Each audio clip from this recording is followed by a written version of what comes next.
Thousands of people across Crimea have taken to the streets in rival protests as Russian forces tightened their grip on the region by seizing another border post. It's just a week before Crimea votes on its future in a Moscow-backed referendum, which Western leaders have condemned as illegal. Well, our international editor, Lindsay Hilsum, is in Simferopol now. Lindsay, what's the latest? Christian, I think we're working on two different time frames here. There's Russian time, in which we are hurtling towards this referendum a week today. Another 11 border posts are now in Russian hands. There's an alarming report tonight of 3 activists from Kiev, 2 of them women, who have allegedly been kidnapped by armed men at one of those border posts. There are more Russian troops coming here every day. And then there's diplomatic time. Angela Merkel, the German Chancellor, and David Cameron called President Putin today. They said that his intervention in Crimea was illegal. He said it was perfectly legal. The European Union hasn't yet agreed on any sanctions, any packet of measures to oppose what he's doing here. And then there's actually a third time frame as well, and that's historical time, because much of what's going on here is about what happened back in the 1940s, in World War II, because this is a place where the past isn't dead, it's not even past.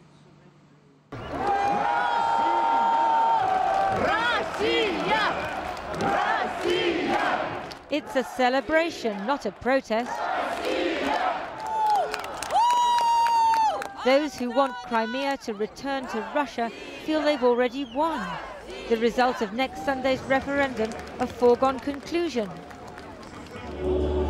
They got a big crowd out this morning. Things are moving at an extraordinary pace here. 3 weeks ago, no one was talking about Crimea leaving Ukraine. Now they're talking of a new future as part of the Russian Federation.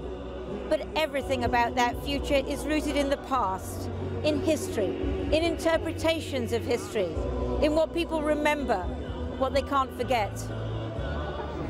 The old Soviet Union is regarded with nostalgia. Today's Russia, an emblem of past glory. It's our motherland, our historical motherland, and we're very glad that Crimea is going back to Russia. Sabriye remembers history rather differently. She and her family are Tatars, native to Crimea. Stalin accused them of siding with the Nazis and deported them to Uzbekistan in 1944.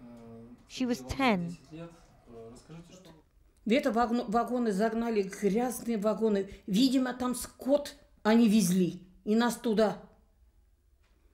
Ни туалета, ни воды. Двери закрыли.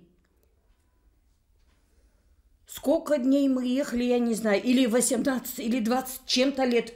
20 сколько-то дней. И вот умирали, старые люди умирали, пока до следующей остановки не остановят. Прямо на вокзале выбросит ее, выбросит. И все, на этом конец. Никто не хоронит их. Никто не знает, что с ними было, с этими мертвецами. И едем дальше. Half the deported Tatars died.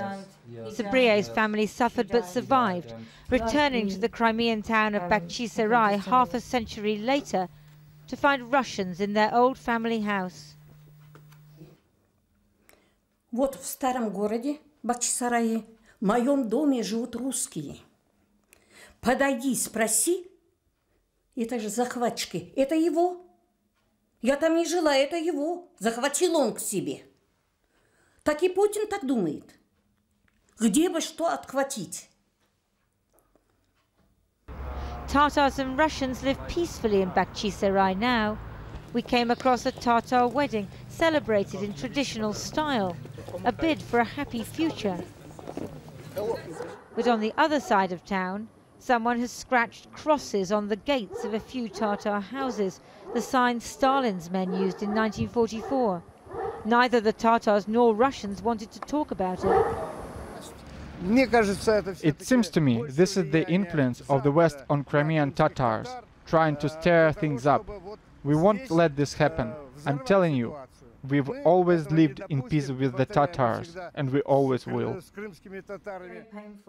I asked Sabriye what she felt as a little girl when she was being deported. Ненависть. Отца забрали на фронт, а мне как предатель с моего дома, с моей родины меня выгнали. Как я себя должна чувствовать? Ненависть. До сих пор это ненависть. До сих пор я не знаю, за что меня отсюда увезли. Мне уже 80 лет, но я не знаю, за что я пострадала. Ответа нету. The peace in Bakhchisarai belies its violent history. As we left, 2 Russian attack helicopters flew by Sabriye's house. A reminder of in whose hands the future lies.